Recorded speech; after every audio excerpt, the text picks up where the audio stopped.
se você já se perguntou como é que uma ideia vira lei ou por que algumas leis são tão difíceis de aprovar enquanto outras parecem surgir assim do nada, hoje a gente vai desvendar essa caixa preta. Nossa análise de hoje é baseada no Caderno de Estudos IS-PIANA ADM N25. É uma análise cirúrgica feita pelo professor doutor Marcelo Lessa para o projeto Alero Turbo. O nosso foco é o processo legislativo, um tema fundamental para o concurso da Assembleia Legislativa de Rondônia, e a nossa missão é entender a lógica por trás das regras e, o principal, não cair nas armadilhas da FGV. Exato. E quando a gente fala de FGV, a Fundação Getúlio Vargas, estamos falando de uma banca que não testa só a memória. Ela testa o raciocínio. Ela quer saber se o candidato entende o porquê das regras. A nossa abordagem aqui, seguindo a linha do professor Lessa, é justamente essa: transformar a teoria, que é densa, em conhecimento prático e estratégico. Vamos pensar como a banca pensa para antecipar as cobranças. Ótimo, então vamos começar pelo que o material do professor Lessa chama de cardápio do processo legislativo. É o artigo 59 da Constituição. Ele lista todas as, digamos, ferramentas que o legislativo pode usar: emendas à Constituição, leis complementares, leis ordinárias, medidas provisórias. É uma lista extensa. E, logo de cara, o caderno aponta para uma distinção que parece ser a favorita da FGV. Sem dúvida. É a primeira grande área de risco. A diferença de votação, o quórum, entre lei complementar e lei ordinária. O que é fascinante aqui e que a banca explora sem piedade é o detalhe.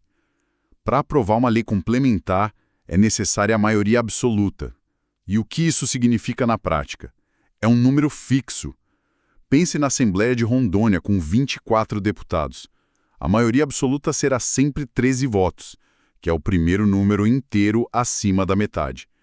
Não importa se só 15 deputados apareceram para a sessão. Você ainda precisa de 13 votos. É uma exigência bem alta. Entendi. A barra é alta de propósito, imagino. E para a lei ordinária, que é o tipo mais comum de lei, o processo é mais simples? Exatamente. A lei ordinária exige apenas maioria simples, ou seja, a maioria dos presentes na sessão. Usando o mesmo exemplo, se 15 deputados estiverem presentes, você precisa de apenas 8 votos para aprovar. É um número variável e, claro, muito mais fácil de alcançar. A armadilha clássica da FGV é criar uma questão onde uma matéria que exige lei complementar é aprovada por maioria simples e perguntar se a lei é válida. A resposta, claro, é não. Isso levanta uma questão que sempre me confundiu e que o material esclarece bem.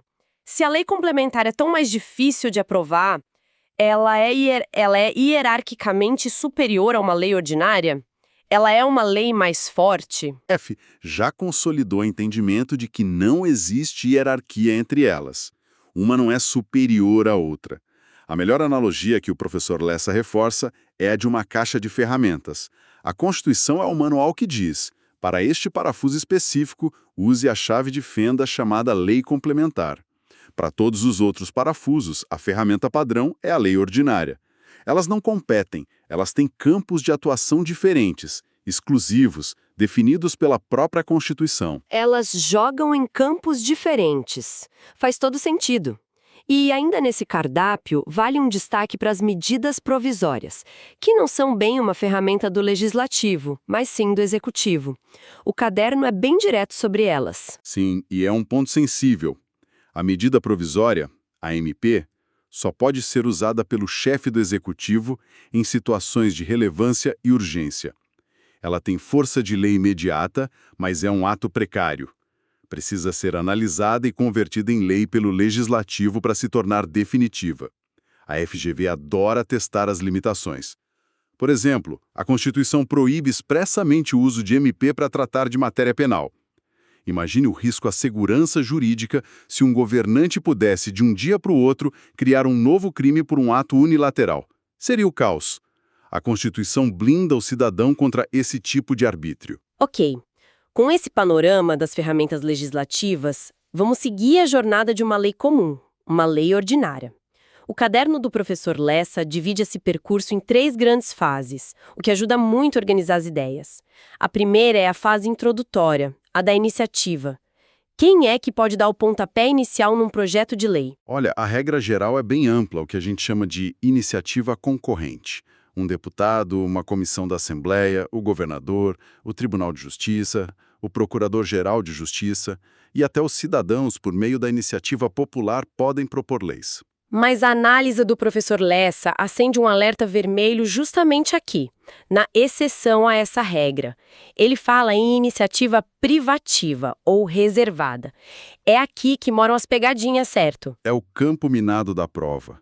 A iniciativa privativa ocorre quando a Constituição reserva o poder de iniciar o processo legislativo sobre certos assuntos para uma única autoridade. O exemplo mais clássico que despenca em concursos é a remuneração dos servidores do Poder Executivo. Somente o chefe do Executivo, o governador, no âmbito estadual, pode propor uma lei para aumentar salários de seus servidores. Da mesma forma, só o Tribunal de Justiça pode propor leis sobre a organização de suas varas e comarcas. E o que acontece se um deputado, talvez bem intencionado, propõe um projeto de lei para aumentar o salário dos professores da rede estadual? Acontece o que a gente chama de vício de iniciativa.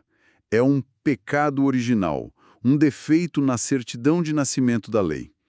Esse projeto nasce com uma inconstitucionalidade formal. O problema não está no conteúdo, no mérito de aumentar o salário, que pode ser justíssimo. O erro está na forma, no procedimento, em quem deu o primeiro passo. Essa lei é juridicamente natimorta. A conduta correta do governador é vetar. E a questão da FGV vai testar exatamente essa compreensão. Entendido. A lei nasce doente. Superada essa fase inicial, o projeto entra na fase constitutiva, o coração do processo. A deliberação nas comissões e no plenário. Se for aprovado, ele vai para a mesa do chefe do executivo, que pode concordar ou não. É a hora da sanção ou do veto.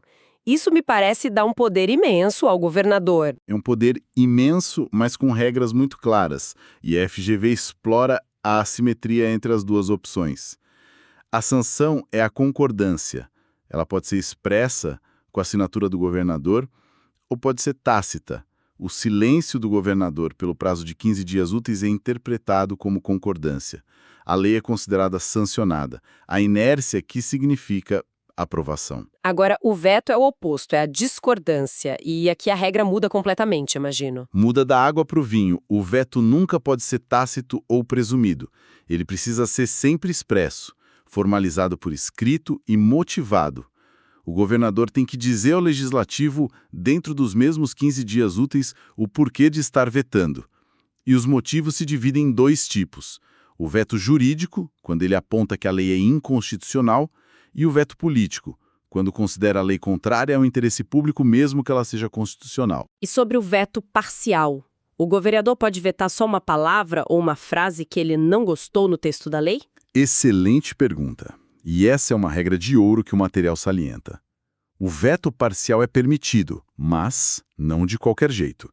Não se pode vetar uma única palavra ou expressão.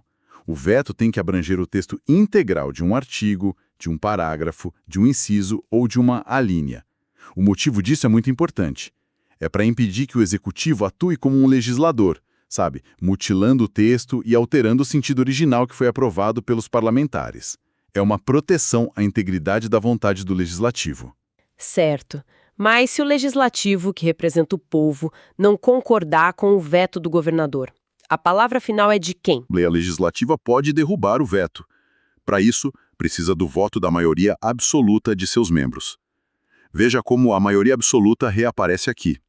É uma exigência alta, porque derrubar um veto é um ato de confronto político significativo, é reafirmar a soberania do parlamento. Se o veto for derrubado, a vontade do legislativo prevalece. E aí, a lei vai para a última etapa, a fase complementar, com a promulgação e a publicação. Parecem atos burocráticos, mas são eles que colocam a lei no mundo de fato. Exato. A promulgação é o ato que atesta a existência da lei e sua executoriedade. É como se dissesse, esta lei agora existe e é válida. Já a publicação no Diário Oficial é o que dá conhecimento público da nova lei, é o que condiciona o início de sua vigência. E até aqui existe uma regra de sucessão para evitar que o processo trave. Em regra, quem promulga é o chefe do executivo em 48 horas. Se ele não o fizer, a responsabilidade passa para o presidente do legislativo, que é obrigado a fazê-lo. O caminho da lei ficou muito mais claro. Agora vamos conectar alguns pontos que o material do professor Lessa destaca como sendo assim os mais traiçoeiros na hora da prova. Uma dúvida comum: um projeto de lei que foi rejeitado em plenário pode ser apresentado de novo no mesmo ano? A regra geral é a da irrepetibilidade. Projeto rejeitado só no ano seguinte, na próxima sessão legislativa. Mas, como quase tudo no direito, há uma exceção importante. Sim, ele pode ser reapresentado, mas a condição é dura. A nova proposta precisa ser assinada pela maioria absoluta dos membros da Casa. É uma barreira alta, justamente para evitar que a minoria fique insistindo no assunto que o plenário já decidiu. E essa exceção vale para qualquer tipo de projeto? Por exemplo, uma proposta de emenda à Constituição, uma PEC? Não, e essa é a pegadinha clássica. Para as PECs, a regra é muito mais rígida. A Constituição quer dificultar ao máximo a alteração de suas próprias cláusulas. Portanto, se uma PEC for rejeitada, a irrepetibilidade é absoluta naquele ano. Não tem exceção. Não pode ser reapresentada na mesma sessão legislativa de jeito nenhum. A FGV adora comparar a regra do projeto de lei com a regra da PEC para confundir o candidato. Excelente distinção. Outro ponto crítico: as medidas provisórias. O que acontece se uma MP não for votada pelo Congresso no prazo de 60 dias, que pode ser prorrogado por mais 60? Ela simplesmente perde a eficácia, desde o dia em que foi editada. O efeito é ex tunc, ou seja, retroagem. É como se a MP nunca tivesse existido. Para entender melhor, imagine que a MP foi um filme que passou por 120 dias. Ao final, se não for aprovada, é como se alguém apertasse o botão de rewind e apagasse a fita. O problema é que, enquanto o filme passava, coisas aconteceram, pessoas fizeram negócios, pagaram impostos. Para resolver esse limbo, a Constituição obriga o Congresso a editar um decreto legislativo para dizer o que acontece com essas relações jurídicas. É uma espécie de controle de danos. Pode propor uma emenda para aumentar a despesa num projeto que veio do Executivo. Por exemplo, o governador manda um projeto de reestruturação de carreira e um deputado quer aumentar o bônus proposto. Pode. A regra geral, e o material do professor Lessa é muito enfático aqui, é que não. Em projetos de iniciativa privativa do Executivo, que tratam de servidores ou de organização administrativa, o poder de emenda do parlamentar é restrito. Ele não pode apresentar uma emenda que gere aumento de despesa. A lógica por trás disso é proteger o planejamento orçamentário e a responsabilidade fiscal do Executivo.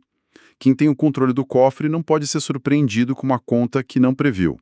A grande exceção a essa regra está nas leis orçamentárias, que têm um processo próprio para emendas. Fantástico! Agora, que tal aplicarmos esse conhecimento? O caderno traz uma questão da FGV, a de número 3, que é um retrato fiel de como esses conceitos são cobrados. Vou ler. Um deputado estadual apresentou o projeto de lei propondo o aumento da remuneração dos servidores da Secretaria de Educação do Estado. O projeto foi aprovado pela Assembleia. O governador... Essa questão é um exemplo perfeito. Ela condensa tudo o que falamos sobre iniciativa privativa. Vamos dissecar o raciocínio que a FGV espera. Primeiro passo. Qual é a matéria? Remuneração de servidores do Poder Executivo Estadual. Segundo passo. De quem é a competência para iniciar a lei sobre essa matéria? A Constituição diz que é privativa do chefe do Executivo, o governador. Terceiro passo. Quem propôs a lei no caso? Um deputado estadual. Ou seja, a conclusão é imediata. O projeto, mesmo aprovado pela Assembleia, nasceu com aquele pecado original que a gente mencionou. Mas não é um mérito, mas o procedimento. A conduta correta e obrigatória do governador é vetar. Agora veja as alternativas que a banca oferece para confundir.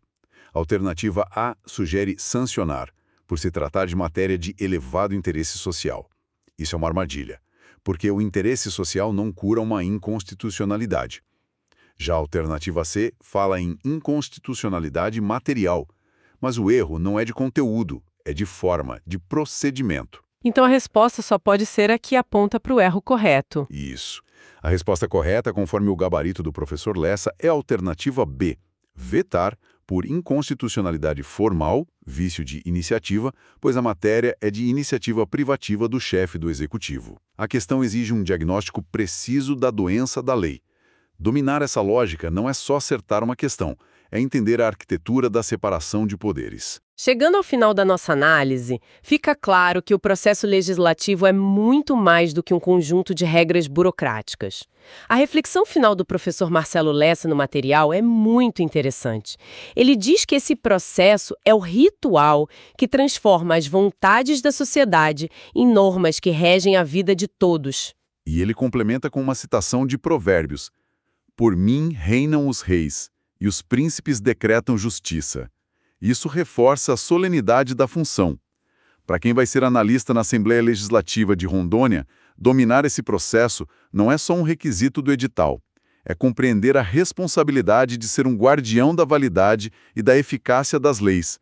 É garantir que a justiça, que se materializa na lei, seja decretada da forma correta, seguindo o devido processo. O que nos deixa com uma última reflexão. Em um mundo que muda tão rápido, com demandas sociais que parecem cada vez mais urgentes, como esse formalismo todo do processo legislativo consegue equilibrar a necessidade de segurança jurídica, de leis bem pensadas, com a agilidade que a sociedade cobra?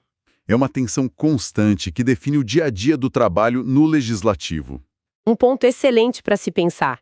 A busca por esse equilíbrio é o que diferencia uma legislação ponderada, que perdura e resolve problemas, de uma legislação apressada, que muitas vezes cria mais insegurança e problemas do que soluções. É o desafio diário de quem trabalha com a criação das leis. Esta análise aprofundada foi inteiramente baseada no caderno de estudos do projeto Alero Turbo, de autoria do professor pós-doutor Marcelo Lessa.